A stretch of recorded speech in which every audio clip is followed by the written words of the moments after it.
Dami namin napagstayan sa Japan kaya share ko itong 3 tips na madalas nakakalimutang i-consider when booking accommodations. Hope makatulong ito sa next trip mo.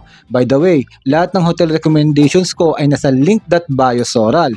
May kita mo yan sa bio ko at sa comment section. Okay, let's go! Number 1, check kung centralized or non-centralized ang aircon. Kapag centralized at naka-heater sila, di mo pwede iset sa cooling. Ibig sabihin, kung mainit ang room mo or suffocating, the only option is to open the window. Big deal ito during autumn or spring kasi minsan mainit pero wala kang magagawa. Mas okay na i-check mo yung hotel kung non-centralized or centralized yung aircon niya. Number 2, check ang cleaning schedule. Yung ibang mura nga, no? Pero yung linis every 7 days. At kung naka-Airbnb ka, minsan wala until check-out. Always check ito, lalo na kung matagal ang stay mo. Number 3, check kung may smoking room sa hotel.